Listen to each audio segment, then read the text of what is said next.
I'm still numb, but the rage is starting to thaw, and what's left is a cold, calculated fury. I'm staring at the settlement agreement on my desk and the photo of a certain someone sipping a margarita, and I can't quite believe the level of professional and personal desecration I endured. My name is Mark. I'm 35, and this is the story of how my coworker used my father's death and my grief leave to book a vacation, and how a single stupid Instagram post brought her entire flimsy world crashing down. The setup is important. My father, the most kind, gentle, and utterly decent man I've ever known, died suddenly in late January after a massive heart attack. It was brutal, quick, and left my entire family reeling. I work at a mid-sized tech firm, and thankfully they have a decent bereavement policy: 5 paid days off to handle arrangements, travel, and grief. My funeral was scheduled for a Tuesday, followed by a small wake at my Aunt Carol's house. I took the whole week off. My coworker, Veronica, is the other key player. She's in my department, same level, 28 years old, and a relentless social climber. She's attractive, yes, but her personality is exhausting. A constant performance of being the smartest, most important person in the room. We had a strained, professional relationship. She saw me as competition. I saw her as a headache. But that's where it ended. Or so I thought. The funeral was hell. A cold, gray Tuesday.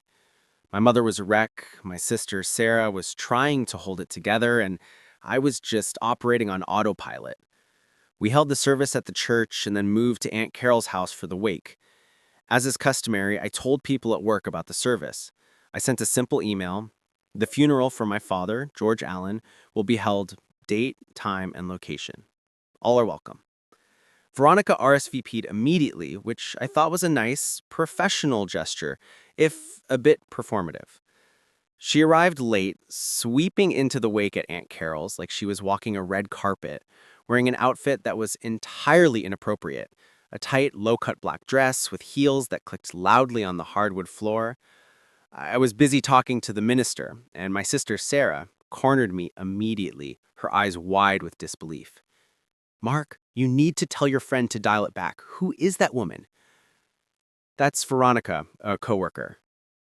"What is she doing?" Sarah leaned in. "She's working the room, Mark. First, she cornered Uncle Jim, who is literally crying in the corner, and she asked him if he was single. Single. And then she told my husband, David, that he looked like a Greek statue in mourning and asked if he works out. She's treating my father's wake like a singles mixer." I stared across the room. Sure enough, Veronica was holding court, leaning in close to my cousin Michael, a man who adored my father and was clearly heartbroken, and laughing a little too loudly. I was stunned into silence. It was a level of boundary violation and sheer disrespect that was almost cartoonish. I walked over, my voice low and tight with barely contained fury. "Veronica, a word." She gave my cousin a final lingering touch on the arm, then turned to me, all fake concern. "Oh, Mark, you poor dear. Such a sad, sad day." "We are at my father's wake. My grieving family members are here. Stop hitting on them," I stated flatly. Her fake composure snapped. "Hitting on them? I'm networking, Mark, and consoling. Your family is full of successful, handsome men. I'm just trying to lighten the mood. You all look so depressed. Honestly, you should be happy I came to make things less of a downer. So unprofessional." "You asked my uncle if he was single while he was crying, Veronica. This is not a social club. This is a day of grief. I want you to leave. Now." She scoffed. "Fine, whatever. Clearly you can't take a little constructive criticism on how to manage a crowd. So unprofessional." Then she tossed her hair, grabbed her ridiculously oversized sunglasses, and swept out the door, leaving the entire room in a baffled, disgusted silence. The whole thing left me sickened, but I filed it away. My priority was my family and my grief. I spent the next 2 days with my mom clearing out my dad's closet, trying to maintain some semblance of normalcy. Thursday arrived. the last of my bereavement days. I was already dreading going back to the office, dreading the inevitable encounter with Veronica. Around 10 a.m., my friend and colleague Greg texted me. Greg's a good guy, the kind of person who knows the office gossip but stays out of the fray. Greg, I hate to bother you on your leave, but I thought you should know. Veronica isn't here. Me. Good. Maybe she finally got the hint. What's she doing? Working remote?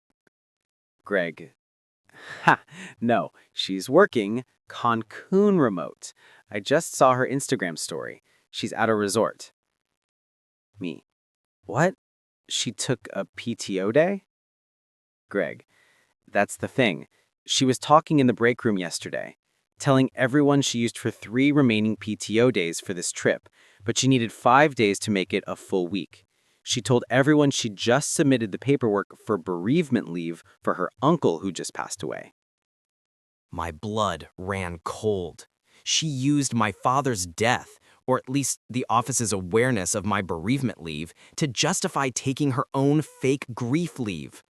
She had seen the policy, knew I was out, and calculated that by claiming her own bereavement, she could get 2 extra paid days off for her vacation without dipping into her meager PTO bank. The sheer audacity was staggering. I immediately logged into my work email on my phone and checked the internal bereavement requests. There it was, Veronica Hayes, bereavement leave, February 1st to February 5th.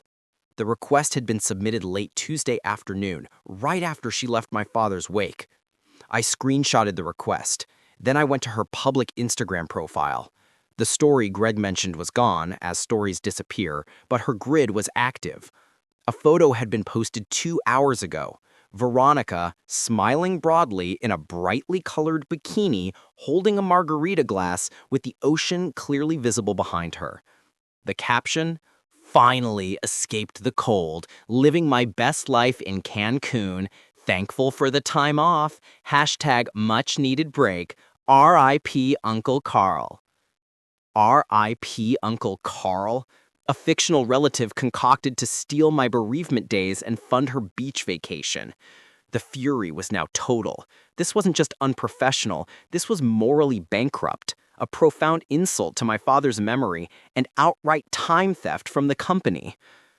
I forwarded all the evidence, the leave request, the Instagram post, with the caption and location, and a concise factual summary of her conduct at the wake to HR. I copied my manager, David, and added a note. I expect immediate and decisive action on this matter. Her conduct is unacceptable. An hour later, David called me, sounding stressed. Mark, I got the email. Look, the Instagram photo is damning, but HR is being difficult. I need you to call Linda in HR immediately. I called Linda. She was the typical corporate shield, emotionless and policy-obsessed. Mark, thank you for bringing this to our attention. We have spoken with Veronica. She admits she took the leave, but she insists she had a legitimate bereavement and that the Instagram post was just poor judgment. She claims she went to Cancun to clear her head because her grief was so overwhelming. Grief? She doesn't have an Uncle Carl. She made him up, and she was hitting on my family members at my father's wake. She used my father's passing to steal paid time off. She sighed, that corporate sigh that means you're being emotional and I'm paid to ignore that. Mark, we understand your emotional distress, but the reality is, unless we have definitive proof that this Uncle Carl doesn't exist, which we can't legally demand, it's a he said, she said situation regarding the leave. We can't discipline her based solely on a social media post, especially if she claims it was a necessary escape. Then she dropped the bomb. As for her conduct at the wake, Mark, that was a personal, non-work-related event. While inappropriate, it happened on her personal time at a private gathering. We need to keep personal and professional separate. We can't use that as grounds for disciplinary action. We strongly advise you to focus on returning to work and moving past this. I hung up, shaking. They were letting her get away with it. They were protecting a manipulative fraud who had desecrated my grief and committed fraud against the company, all under the guise of keeping things separate and policy. The injustice was a suffocating weight. My father, who had never taken a sick day he didn't need, was being replaced by a lie, and the company was endorsing it. I vented to Greg, who was equally enraged.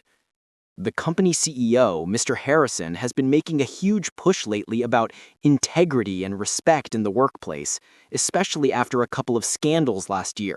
He's obsessed with optics. He loves seeing his employees be good corporate citizens. A light bulb went off. Optics, integrity, the one thing Veronica had profoundly violated. I spent the rest of my bereavement day on a new mission. I created a single, powerful PDF document. It wasn't hysterical or emotional, it was a timeline. Tuesday, 11 a.m., Veronica Hayes attends the wake of Mark Allen's father. Tuesday, 1:30 p.m., Veronica is asked to leave the private gathering for inappropriate conduct toward grieving family members. Tuesday, 4 p.m., Veronica submits a request for bereavement leave for a deceased Uncle Carl. Thursday, 8 a.m., Veronica posts a photo from a resort in Cancun with the caption confirming she is on a much-needed break and tagging RIP Uncle Carl. Image attached. Friday, 10 a.m., HR dismisses the claim, stating the company must keep personal and professional separate. The document was titled, "A Failure of Integrity, Fraud, Misconduct, and HR's Complicity." I didn't send it to HR. I didn't send it to my manager. I found the email address for Mr. Harrison's executive assistant. I sent the email with the PDF attached, the subject line being a single urgent phrase, "Urgent, integrity violation and fraud, reference Veronica Hayes." I returned to the office Monday, dreading the fallout. I kept my head down, barely spoke to anyone, just focused on the mountain of work. By 11 a.m., the office atmosphere had shifted. It was tense, quiet. People were whispering. Then my manager, David, walked up to my desk, his face pale. "Mark, go to the 5th floor boardroom. Mr. Harrison wants to see you. Now." I walked into the boardroom. Mr. Harrison, the CEO, a man I'd only seen from a distance at company-wide town halls, was sitting at the head of the long table, staring intently at the printout of the Instagram post. Linda from HR was there too, looking distinctly uncomfortable. "Mr. Allen, thank you for coming," Mr. Harrison said, his voice quiet but sharp. "I received your document. I read the email. Linda here informs me she advised you that we must keep personal and professional separate regarding Miss Hayes' conduct." "That's correct, sir," I replied, standing my ground. "And her defense for the Cancun trip was grief?" "Yes, sir. Over an uncle she fabricated to steal company time." Mr. Harrison looked at Linda. "Linda, did you verify the existence of this relative? Did you call Miss Hayes' emergency contact, which is standard procedure?" Linda squirmed. "Sir, we didn't want to overstep. We felt it was intrusive." "Intrusive? We are a company built on trust. This woman, on her personal time, openly mocked the most fundamental aspect of our employee contract, trust. And she did so by exploiting the kindness of our bereavement policy, which is meant to support people like Mr. Allen during their deepest grief. This is not just a breach of policy, Linda. This is a profound failure of integrity and a colossal PR risk. If this gets out, it makes us look like a company that protects fraudulent, emotionally manipulative employees." He looked directly at me. "Mr. Allen, I apologize that our HR department initially dismissed your concerns. Your father's memory deserves better than to be used as a cheap excuse for a beach trip." The resolution was swift, brutal, and utterly satisfying. Veronica was fired that afternoon, not for her conduct at the wake, though that was noted in her file, but for the documented fraudulent use of company time evidenced by the Instagram post and the lie about her location. Furthermore, Mr. Harrison himself mandated a complete overhaul of the bereavement verification policy, and Linda was placed on administrative leave pending an internal review of her handling of my complaint. As a final powerful gesture, Mr. Harrison personally offered me a significant settlement package for the emotional distress and the initial mishandling of my case. He also gave me the remainder of the week off. actual guilt-free time off to process everything. The last I heard, Veronica was scrambling to find a new job, her career in the industry likely poisoned by the internal memo about her termination.